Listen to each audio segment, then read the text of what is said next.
de este bloque, después de las intervenciones anteriores, ahora tenemos la oportunidad de escuchar a Ignacio Abella, naturalista y escritor, autor de obras como El hombre y la madera, La memoria del bosque, El gran árbol de la humanidad, La magia de los árboles, estudiante de todos los aspectos que tienen que ver con el árbol en particular y el bosque en general, principalmente desde los puntos de vista de la ecología y de la cultura. Y bueno, pues Ignacio siempre que hay desde hace tiempo, si hay un congreso, unas jornadas que se tratan del árbol, pues todo el mundo quiere que acuda, ¿verdad? Y para Ignacio siempre es un esfuerzo, porque me consta que venir a cerrar estas jornadas pues no tiene categoría especial. Pues cuando quieras, Ignacio... Ignacio, ¿qué es el pincho de para pasar? Pasador, ¿qué es?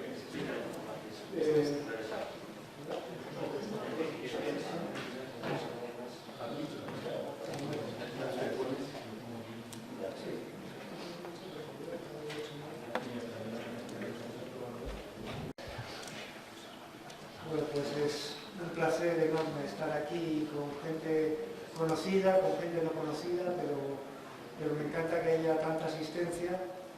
Quería agradeceros para empezar la asistencia, agradecer también al ayuntamiento, a la universidad, como organizadores que propician el encuentro. Y quería empezar a contaros una pequeña historia que seguramente conocéis casi todos o todos. Es un cuento que además que aparece desde Asia hasta Europa. Se cuenta que 5 ciegos fueron a ver un elefante, les iban a mostrar un elefante, y entonces cada uno tocaba una parte del elefante.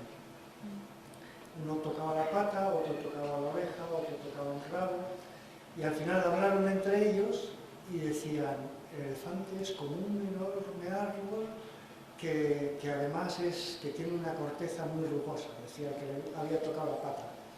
Otro decía: no, el elefante es como una enorme boa, como una serpiente, el que había tocado la trompa lo veía así. Y así cada uno decía algo diferente. Esta es un poco la imagen que tenemos los que estudiamos el bosque, y entendemos partes, estudiamos partes, y entendemos cada uno nuestra propia parte, pero realmente no sabríamos para nada hacer un bosque nuevo cuando el bosque desaparece, porque el bosque es un organismo tan complejo, está formado por tantos seres vivos diferentes, que realmente el árbol no nos deja ver el bosque. Pensamos que simplemente un bosque es un conjunto de árboles, y en realidad eso no es un bosque. Un conjunto de árboles simplemente no es un bosque. Podemos llamarlo una plantación, podemos llamarlo de cualquier otra manera, pero eso no es un bosque. Un bosque puede estar formado por cientos de miles de seres vivos diferentes, y entre ellos están en continua interconexión, están de alguna manera interrelacionan de mil maneras distintas, que muchas de ellas ni siquiera las conocemos aún, vamos descubriéndolas, y sobre todo coevolucionan. El bosque es el resultado de una evolución de mucha gente diferente, entre ellos los seres humanos, que a lo largo de millones de años han llegado a ser lo que son y relacionarse de la manera que se relacionan. Por eso es tan importante que el ser humano aprenda y recuerde que somos primates, que venimos del bosque, que acabamos de bajarnos del árbol, que nuestras manos todavía han evolucionado para coger ramas, y por eso son lo que son, y por eso nos permiten ser lo que somos, seres que son capaces de manipular y de hacer las cosas que hacemos.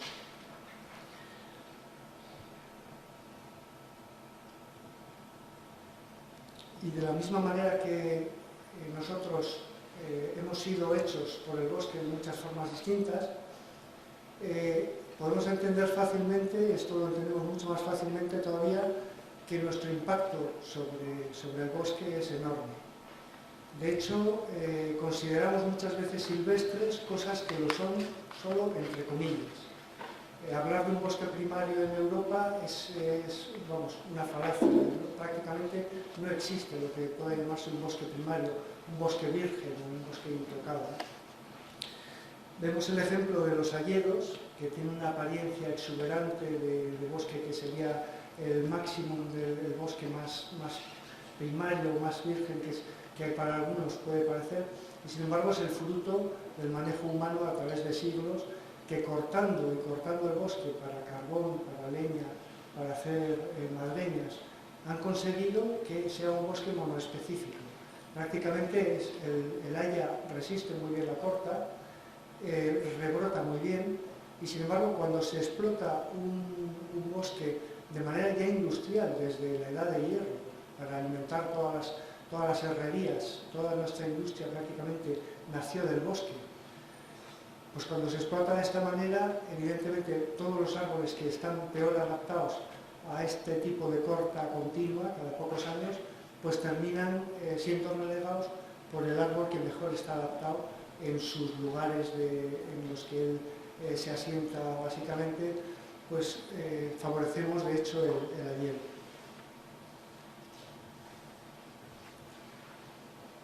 Quería enseñaros un bosque o un casi bosque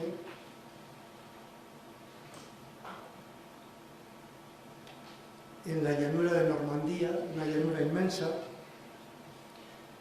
Es lo que llaman la Bocage, es un territorio explorado muy intensamente por el ser humano desde hace muchísimo tiempo y que sin embargo guarda muchas de las claves de la supervivencia, de la sostenibilidad, del buen hacer, de gente que sabe convivir con el árbol, que lo mantiene en forma de setos, que mantiene bosquetes, que mantiene pomaradas, que tiene la cultura del árbol todavía muy bien asimilada. Vemos que incluso podemos pensar muchas veces que a veces esto está tan bien integrado que parece que estuviera ahí desde siempre, estos paisajes, ¿no? Y sin embargo yo quería enseñaros que pese a esta relación, a esta belleza, para empezar, muchas veces la percepción de la belleza nos da una relación bastante más exacta de lo que podamos creer de si ese paisaje es sano, es un paisaje adecuado en cuanto a sostenibilidad. Bien, pues en este caso, si vamos a estudiar el paisaje, vemos por un lado una gran diversidad, son verdaderos corredores de vida, son los que nos conectan directamente con el bosque, cada uno de estos setos, y encontramos que en realidad, aunque parezca que esto llevaba desde siempre allí, alguien lo ha plantado. Os pongo este ejemplo, en este caso, este paisano cuando tenía 15 años plantó este seto. Este seto está plantado en un prado que era fríísimo, me decía el paisano, en un lugar, es una calvera expuesta a todos los vientos, y cuando el paisano lo plantó, bueno, pues fue para defender a su ganado, realmente de esos vientos y de la crudeza del lugar. El seto parece que llevara ahí efectivamente desde siempre, parece que lo hubieran plantado los tatarabuelos, y sin embargo es la labor de gestión del paisaje, una labor silenciosa pero continuada que han ido llevando nuestros abuelos a lo largo del tiempo y que hoy por falta de gestión empieza a desintegrarse de una manera rapidísima. Os pongo otro ejemplo muy distinto, que es este paisano, se llama José María Isarasola, está en Ordicia, en Guipúzcoa. Cuando era niño, a los 15 años también, fue con su padre a la plaza del pueblo y cogieron las podas de los plátanos, de los arces, de los plátanos, los clavaron las estacas en el prado y hoy tiene este magnífico bosque. Él está tan orgulloso que cualquiera que le hable de cortarlo, vamos, es impensable para él. Y sin embargo dice, él invirtió realmente en preferentes, él dice que es su seguro de vida, que si en un momento dado tuviera cualquier problema o sus hijos necesitaran estudiar o tuviera una necesidad real, que podría vender alguno de estos árboles que vale una pasta en el mercado por estos fustes rectos y también logrados. Sin embargo, cuando uno habla con uno de estos paisanos, es el patrimonio de toda su vida, es la obra de su vida de alguna manera, ¿no? Es como un paisano que ha sido capaz de construir una catedral por sí mismo y siempre creciente, ¿no? Estamos ahora en pleno Bierzo, como ejemplo de un bosque amable, sostenible, de un bosque que nos da de comer, de un bosque con el que construimos el pueblo, con el que hacemos prácticamente todo, que tradicionalmente nos ha sustentado de mil maneras distintas, ¿no? Y vemos que incluso la huella del paisaje tradicional era una huella de sabiduría exquisita. Si os fijáis en esta pieza, esto es una sola pieza de madera, labrada primero en vivo por el paisano, que ha construido de esta manera la cerca, y había toda una arquitectura tradicional que todavía podemos recoger, que todavía podemos entender como parte de ese modo de vida que, como os digo, prácticamente se desintegra. Fijaros en este otro caso cómo el paisano ha cogido de este árbol, ha pegado un pequeño corte en una rama vertical, la ha tumbado y sigue pegando pequeños cortes para seguir haciendo lo mismo, extendiendo la misma rama para hacer un cierre. Esto era pura arquitectura del seto en este caso, ¿no? Vamos a hablar un poco más de los setos, pero antes quería hablaros también de que junto a todo ese patrimonio, digámoslo así, material, que era la propia construcción del paisaje, los árboles, los setos, todo lo que formaba el prado, todo en una exquisita diversidad de distintos elementos y de seres vivos. Junto a todo eso había también, igual, ¿se me oye mejor así? Sí, ¿no? Junto a todo eso había un patrimonio inmaterial también, que yo os he querido reflejar con un texto muy breve, pero precioso, de Cunqueiro. Estamos a caballo de la tradición oral, de lo que él recogía, de los mitos, de las tradiciones y la creación literaria. Y él dice que por tierras de Miranda el lobo trata de vostede al carballo, mientras el carballo se permite tutear al lobo. Y dice que cuando llega un nuevo lobo a una comarca que no es de su natío, dice así, que no es la suya, lo primero que hace es buscar al carballo más viejo, buscar el roble más viejo, y entonces empieza a restregarse contra el tronco, restriega el hocico contra el tronco como para despertar al roble. Y cuando el roble se despierta, empieza a decirle cosas como, empieza a preguntarle por quién ha pasado por allí. Y dice, y pasó un cojo, y pasaron dos mujeres con una gallina, y él va probando a ver quién ha pasado. Y cuando por fin el roble asiente, entonces le dice, ¿y pasó el lobo? Y entonces, si el carballo contesta que sí, ya sabe que hay lobos en la comarca y que puede asentarse porque hay comida y escondite. Y termina diciendo, o carballo nunca mente, el roble nunca mente, una gran verdad esta. Bien, la relación de mitología, de cuentos, de tradiciones, de literatura, de arte, todo lo que ha generado a ese nivel el bosque y el árbol es algo que pertenece a un enorme patrimonio de la humanidad que es imposible siquiera de recoger en su totalidad, casi ni de enumerar. Y ese es otro de los dones del bosque y del árbol. Y estamos en la Navarra, este cuadro es una recreación del Bazarre del árbol de Jaureguisa en Navarra. El autor del cuadro es Ziga, un navarro hacia 1930, y representa una realidad que es muy dura en un sentido. Fijaros que este es el gobierno del pueblo en un momento dado, como lo había por toda la península, gente que se reunía debajo de los árboles. Las actas de prácticamente en toda España podemos encontrar viejas actas que dicen casi literalmente, estamos aquí, todo el pueblo, lamentando tal, ayuntados, los primeros ayuntamientos eran los árboles, ayuntados sobre el árbol que sea, el olmo que sea, como es costumbre inmemorial entre nosotros, ¿no? Bueno, primero salta a la vista que no hay ninguna mujer. no había mujeres en este, quiero decir, porque que no es algo como ejemplo de que no es ningún ideal. Y sin embargo era un ideal en muchos sentidos, porque la gente que se reunía debajo del árbol, que estaba en el bosque de al lado o que estaba en la plaza del pueblo, tenía una conciencia muy clara de dónde se reunía, para qué se reunía y quiénes eran, y cuál era su relación con el árbol y con el paisaje. Yo os pongo un ejemplo de lo que dicen las actas de Gerediaga. Gerediaga está cerca de Guernica, en el País Vasco, en Vizcaya, y todas las actas prácticamente hablan de que estamos reunidos sobre el árbol de Gerediaga, cada vez que hacen una ordenanza o cualquier cosa. Y en un momento dado de la historia de Gerediaga, a alguien se le ocurre que sería mejor reunirse, estarían más cómodos, en una casa que hay cercana, que han construido, además para el efecto casi de ser la casa consistorial, ¿no?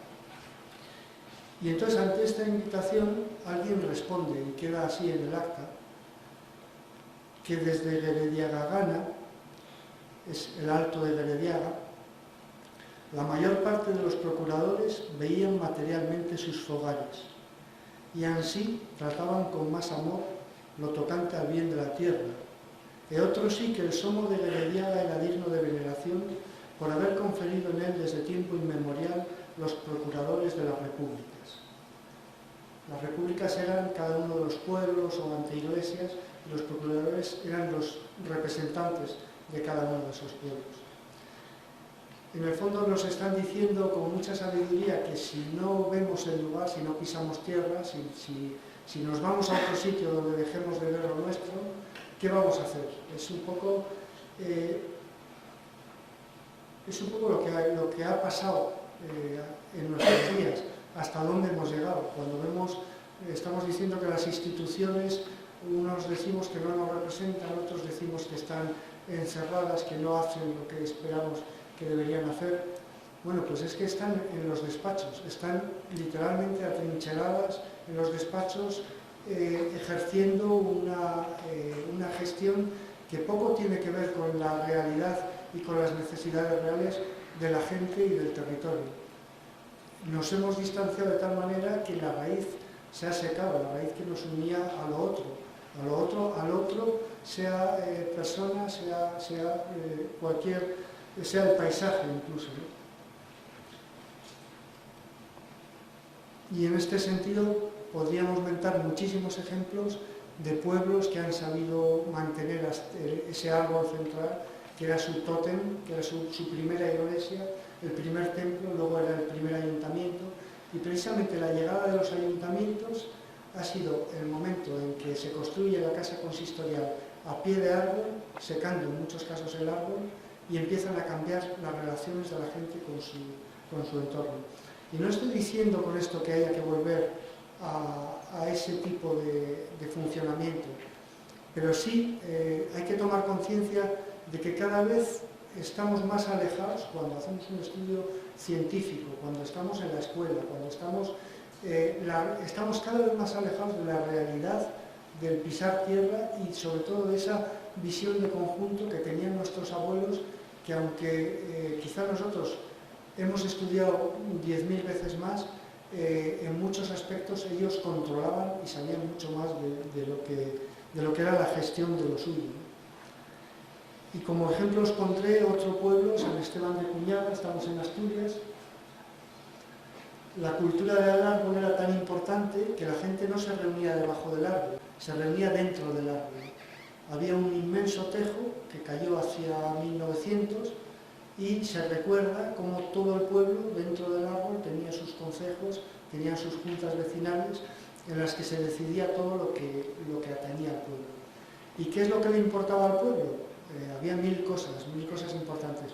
Entre otras, por ejemplo, la gestión de los tilos, que tenía que ser una gestión sostenible, puesto que vendían la tila, tenían que cortar ramas cada 7 años en turnos estrictos para tener siempre tila. Entonces, si este año se había cortado en un sitio, al año siguiente se cortaba de otro y de esa manera quedaba totalmente regulado el paisaje. Los árboles, algunos de ellos castaños, estaban marcados, si eran de propiedad privada y en terreno público, se marcaban con la marca de la casa, con la misma marca que ponían al ganado. De manera que había una simbiosis entre la gente y el territorio que sabían muchísimo, desde luego mucho más que sabemos mucho ahora, de qué pasaba en cada momento si se hacía una cosa determinada. Ellos hablan de que se perdieron los avellanales cuando se dejó de gestionar el avellanal, por ejemplo, ¿no? Entonces, todo estaba estrictamente relacionado y podríamos poner 1000 ejemplos. Creo que este es el último, uno de los últimos. Estamos en Banyalbufar, donde hacían una gestión del monte, del encinar, que consistía en que podaban las encinas, pero las podaban solo las ramas pequeñas, de manera que tiraban la rama de encina al suelo, venían las cabras a comer la hoja, luego venía el carbonero, recogía la rama, hacía el carbón, y al haber abierto, al haber posibilitado, al haber podado de esta manera la encina, producía mucho más bellota, de manera que criaban los cerdos debajo. Eran mecanismos que se conocían muy bien, que venían practicándose durante cientos y cientos de años y que luego se han estropeado en gran parte pues cuando, por ejemplo, han entrado podadores que cobraban en leña, ya no eran del pueblo. Se externaliza la gestión y la gente, y empiezan, en vez de acoger las ramitas pequeñas, que es lo que el árbol soporta, empieza a haber una gestión de gente que no le importa el árbol ni el lugar, porque se va a ir a otro sitio a recoger leña al día siguiente. Entra la motosierra con la capacidad de cortar grandes ramas en un momento y los encinares se vienen abajo, se desmorona el encinar como ecosistema cuando el árbol no es tratado como se necesita para que sobreviva, ¿no? Y vemos otro ejemplo en el bosque de Breton, en Normandía también.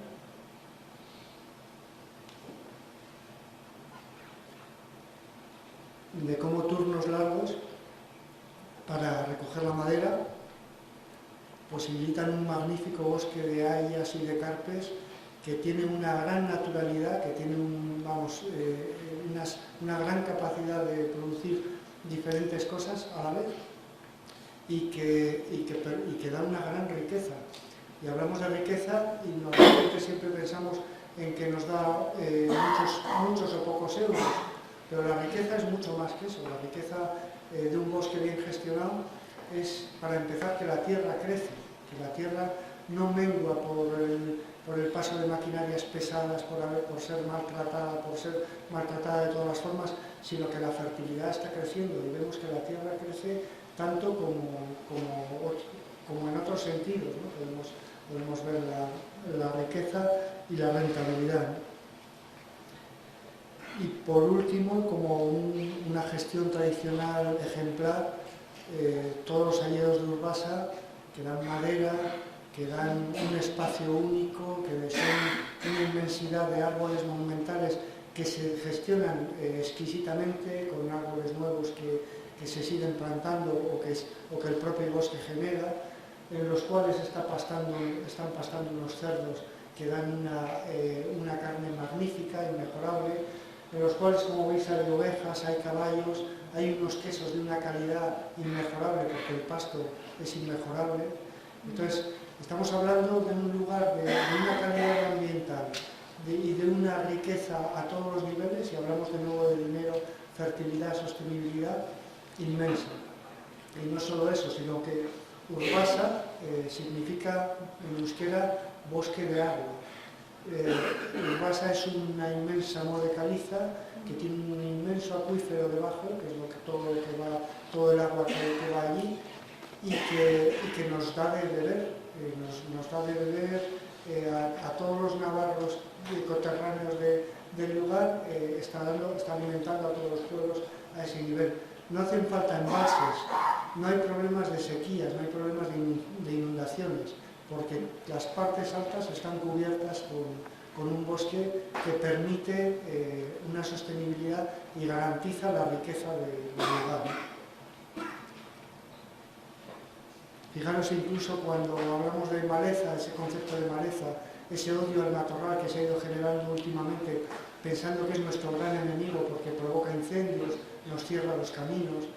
Bien, la maleza para nuestros abuelos era riqueza. Del tojo mismo, de una gran cantidad de matos, ellos sacaban combustible para sus hornos de cal, sus hornos para tejas, sacaban para el pan, para todo. Sacaban forraje, aunque os parezca mentira, esto lo comía el ganado, aunque sea tan pinchoso, esto se lo daban de comer a los burros sobre todo, pero incluso a las vacas una vez picado.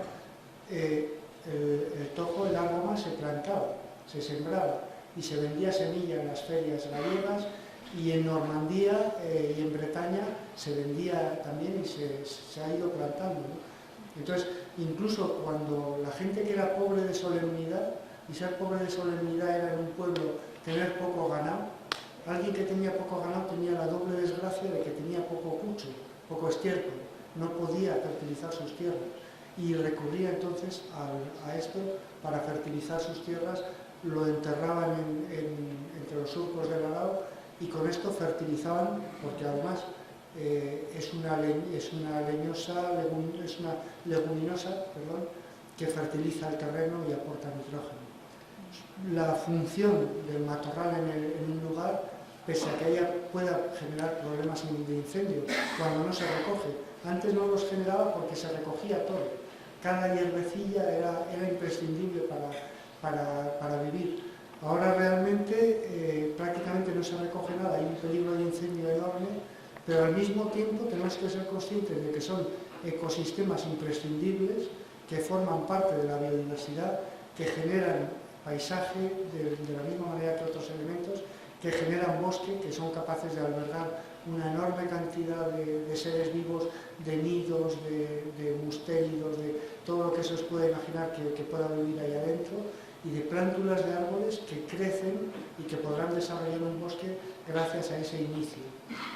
Realmente hay que controlar la expansión de estos matorrales, pero no hay que erradicar y tener esa sensación de que hay que limpiar el matorral, sino que simplemente tenemos que ser capaces de planificar el paisaje de manera que sea sostenible y que podamos convivir y coexistir todas las partes que son esenciales para el futuro.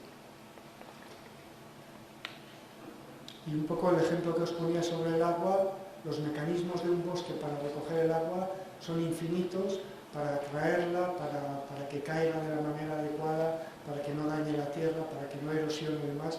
Y el musgo es uno de ellos que está presente en todos estos bosques. Y finalmente el agua es otro de los grandes patrimonios que estamos perdiendo en parte, que estamos dejando perderse las fuentes. Como bien decían en el programa de Bosque Habitado el otro día, hay gente joven ya tratando de recuperar las fuentes y de acordarse, para empezar, dónde estaban, cómo se llamaban, cómo poder recuperarlas, porque está sucediendo que incluso hay lugares donde se están sustituyendo las fuentes ancestrales que han dejado de gestionarse, de limpiarse, de manejarse, por balsas y otros sistemas, simplemente por la desmemoria de lo que hacían los abuelos, que era ir a cada lugar, hacer sus estaferías, sus veredas y arreglar las fuentes. Era un trabajo de gestión del paisaje que era importantísimo, imprescindible para el ganado, pero para toda la coexistencia de lo que allí está.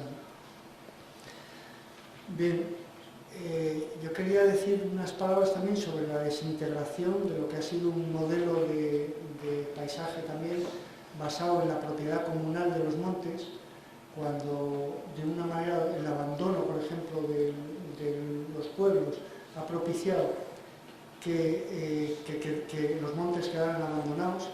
Muchas veces se han usurpado esos comunales también por parte de los ayuntamientos, que entendían que eran del ayuntamiento, cuando a veces no era así, cuando a veces era de los vecinos. Son figuras jurídicas diferentes. Bien, la usurpación de estos comunales y la externalización también de la gestión ha propiciado que de repente veamos que los comunales que daban de comer a muchos pueblos, porque la gente plantaba allí sus castaños, tenía su modus vivendi muy diferentes en cada lugar. De repente han venido empresas o ayuntamientos que los han plantado eucaliptos o de otras especies que realmente interesan más bien poco a la gente que vive en el lugar. Y luego, aunque todos estamos de acuerdo en que queremos energías renovables, también deberemos decir que sí, pero que no en todas partes, que no queremos que nos llenen todos los montes donde deberían estar los bosques realmente para resguardarnos contra todo esto que decimos, con su efecto climático, con su efecto sobre el agua. Bien, no es posible que todos los montes se llenen de aerogeneradores al servicio de empresas que nadie sabe muy bien quiénes son ni qué hacen allí. Y realmente, aunque es cierto que tendremos que planificar también el paisaje para conseguir energía, no es menos cierto que necesitamos para la simple supervivencia los bosques en las alturas. En este sentido, los romanos lo tenían muy claro y decían que las alturas de las montañas eran de Pan, del dios de los bosques, las colinas eran de Baco, el dios de la vid, y las llanuras eran de Ceres, la diosa de los cereales. Esa visión del paisaje es de una exactitud perfecta para saber cuál es el espacio, hasta dónde llega el espacio más o menos humano, y que incluso deberemos dejar las partes más altas de las montañas tal como están o en el mejor estado del que están, porque ahí están los últimos reservorios del bosque que podríamos llamar, poniendo varias veces comillas, nuestros últimos bosques primarios o bosques silvestres. Esas amorteiras que también cuentan nuestros amigos de Amorteira, que son los últimos reductos donde queda la verdadera diversidad de la montaña. 30 minutos, señoras, que me pedíais que te acordara. ¿Cuánto? Yo sea 30. Vale, perfecto.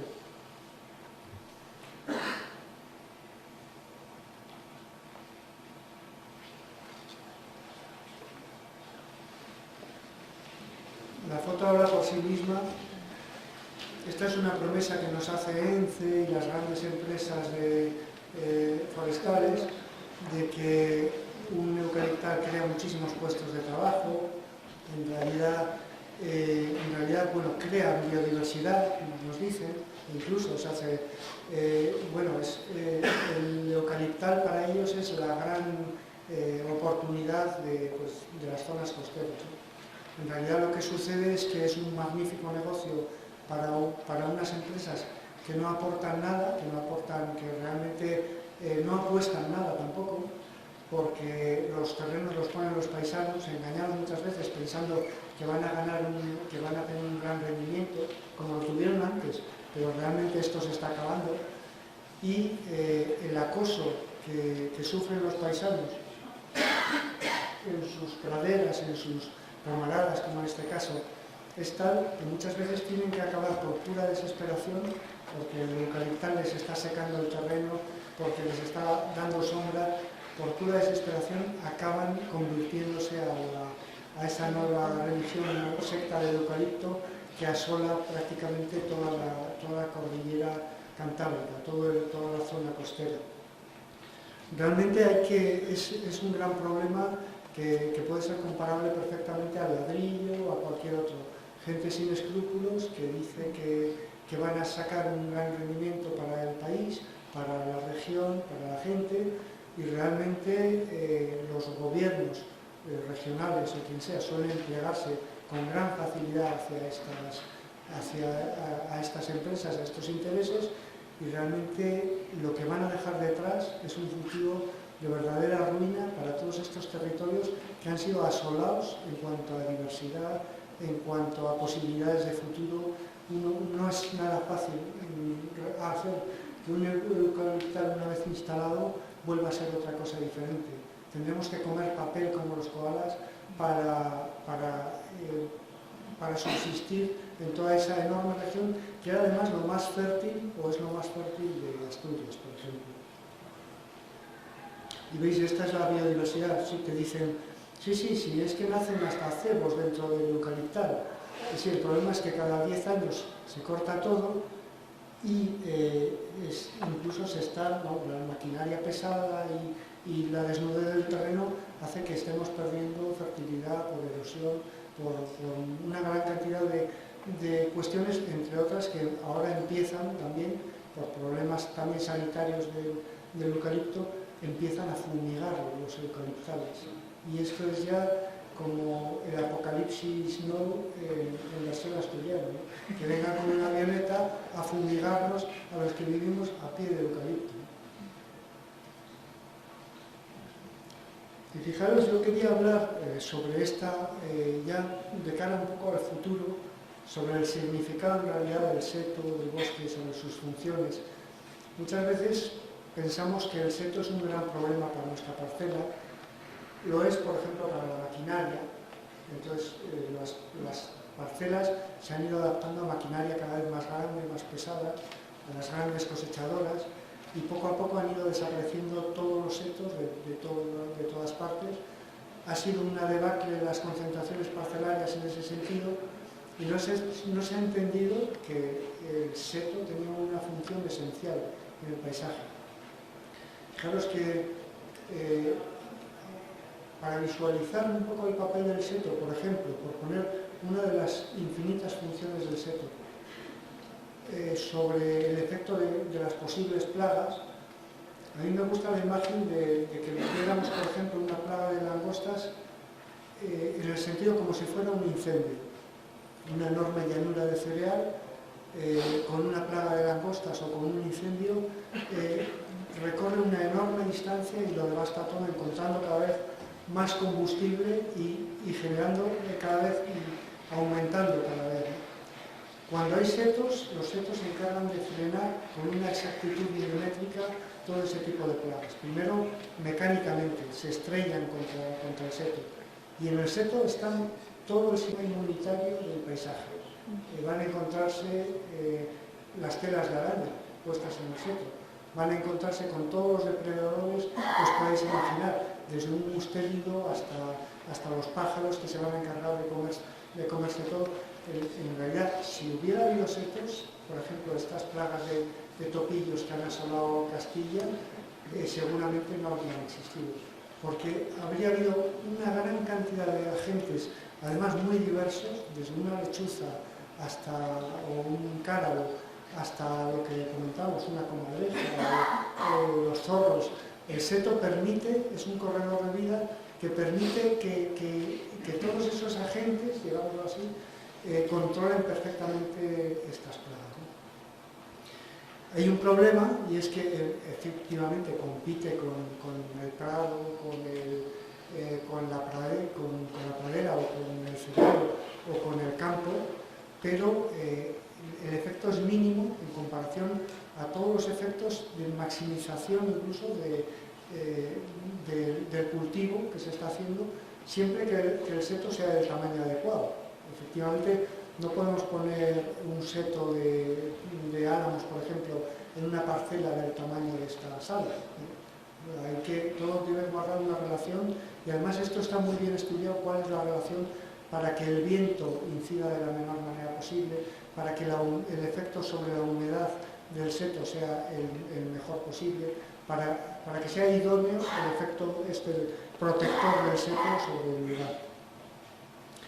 En este sentido, un seto puede servir incluso como seto repoblador para implantarlo utilizando las especies, el alfabeto básico de especies de un lugar determinado, para devolver incluso especies que están desapareciendo en un lugar, y que de pronto ese anillo del seto sobre una parcela de cualquier tipo sirve una parcela de una urbanización y sirve una parcela de una inmensidad de cereal. Si cuidamos que el seto esté bien integrado por especies autóctonas del lugar y una gran diversidad de especies, luego eso mismo se encargará de diseminar y de servir a su vez con ese efecto repoblador de un seto que se va a encargar la propia naturaleza de hacerlo. Y en este sentido contaros que los agentes están ahí en cuanto a este sistema inmunitario, están ahí en cuanto propiciamos que estén, en cuanto les dotamos de árboles, de esa posibilidad de un hábitat adecuado. Les pongo el ejemplo aquí del reyezuelo. El reyezuelo viene prácticamente todos los días a visitar el huerto en mi casa. Todos los días hace una revisión de 1 hora, de 2 horas, de todo lo que allí hay. Va al limonero, que es lo que más le gusta, es el limonero, es donde más tiempo pasa. Le ves no para ni un segundo, está revisando, comiendo todos los huevos, larvas, insectos, hace una limpieza de todo por arriba, por abajo, las hojas, cada rama, hace su revisión y se va. Al día siguiente vuelve y hace lo mismo. Esto, cuando hay un seto, esto sucede. No hay que usar armas químicas de destrucción masiva. No hay que usar todos estos grandes insecticidas que acaban con lo que queremos, pero también acaban con las abejas y con otra gran cantidad de cosas. Y en realidad, cuando favorecemos ese sistema inmunitario del bosque, de la pradera, del campo, en realidad estamos favoreciendo la salud general de todos nosotros. Fijaros que hace poco hablábamos con Pruden que ha habido en Oviedo una conferencia, un congreso muy interesante de medicina, en la que los médicos debatían sobre los probióticos y los prebióticos. En vez de usar antibióticos que pueden devastar la flora intestinal, que efectivamente pueden acabar con la bacteria o con lo que se trate de acabar, acaban con ello, pero tienen unos efectos secundarios muy potentes, pues usan probióticos que son en parte microorganismos que o tenemos nosotros o que aportamos a nuestro cuerpo para que favorezcan que sea nuestro propio cuerpo, nuestro sistema inmunitario, el que nos defienda, sin necesidad de atender a cosas externas. Y el concepto de prebiótico es nuevo en el sentido de que ahora hay organismos que a su vez favorecen a esos microorganismos beneficiosos, de manera que el seto, en ese sentido, sería un perfecto prebiótico en ese sentido de que favorece la salud de todo el sistema. Las plagas es muy difícil que se den en un lugar donde hay una diversidad adecuada. Bien, vemos que incluso la luciérnaga es un magnífico, en mi huerto, es un magnífico aliado contra todo tipo de caracoles que proliferan en medios húmedos como el nuestro. Y bien, ahora ya voy terminando. Quería poneros unas imágenes del bosque ancestral con Tosande.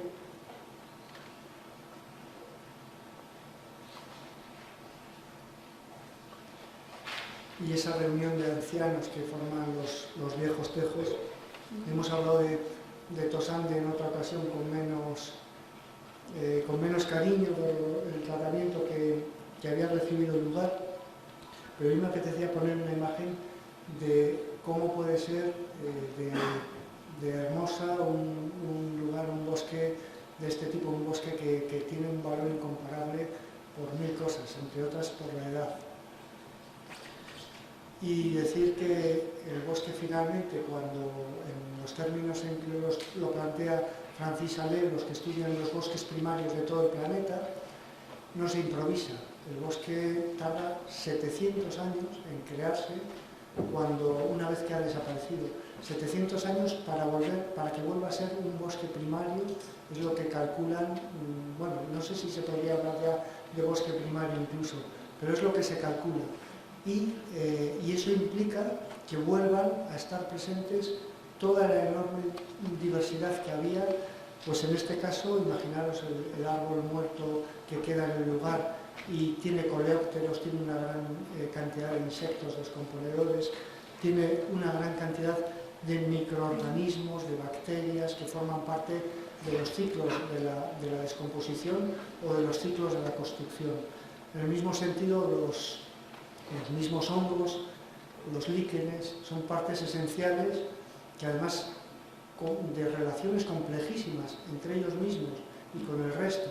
Hay relaciones de plantas con hongos, con bacterias, por ejemplo, estoy tratando de recordar una orquídea, la neotia, que solo crece en combinación con un hongo y con ¿qué otra cosa? Bueno, hay pseudomonas, que son también manantiales que se alían con los hongos y que micorrizan.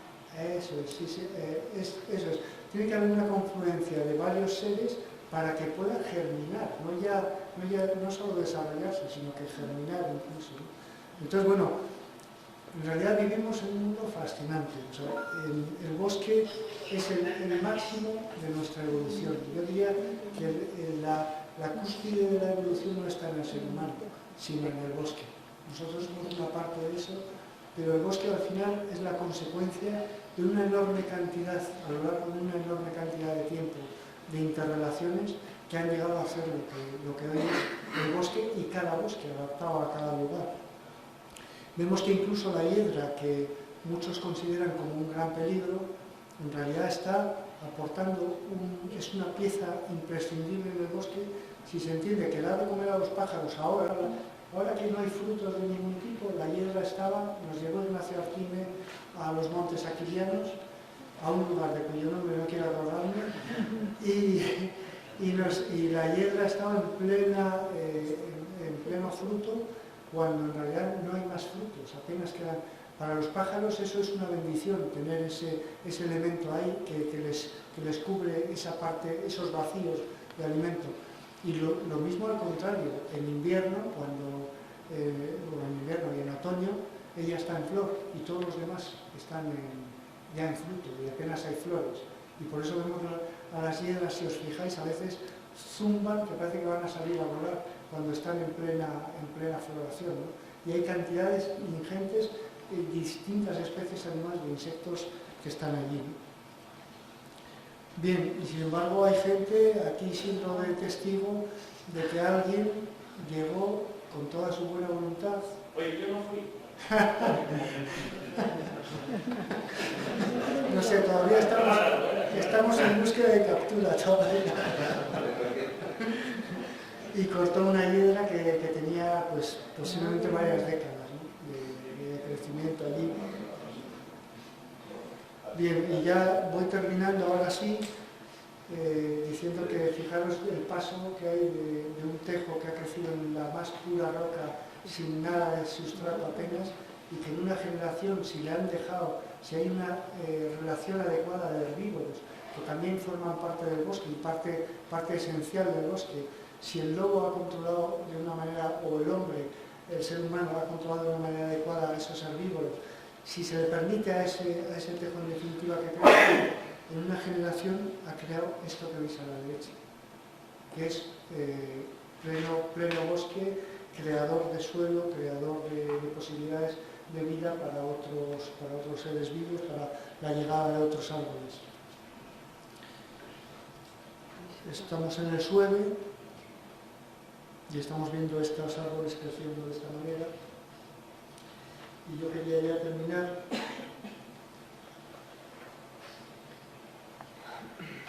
diciendo que para reconstruir ese elefante con el que empezábamos, que podíamos contar unas cuantas cosas, que podíamos decir que ese elefante que acabamos de tocar en varias partes, pues que era clima, que era agua, que era biodiversidad, nutrición, madera y recursos, belleza, inspiración, salud y futuro. Y podríamos alargar un montón las definiciones de lo que apenas hemos tocado. Y sin embargo, seguimos preguntándonos qué es el árbol y qué es el bosque, y seguimos preguntándonos, y desde luego no sabríamos reconstruir artificialmente un bosque de ninguna manera, más que creando unas condiciones lo más parecidas posibles y esperando que el resto llegara por sí mismo. Porque en realidad un bosque y un árbol es un mare magnum de tal magnitud que apenas entendemos, por mucho que muchas veces pensemos que empezamos a entender algo, que apenas entendemos en qué consiste, o qué es, o incluso qué representa. Y con esto ya termino, sin más, agradeciéndoos a todos el encuentro, y sobre todo eso, a los que han propiciado, a Morteira, al Bosque Habitado, a todos los que habéis estado aquí y habéis propiciado que el encuentro se realice. Gracias.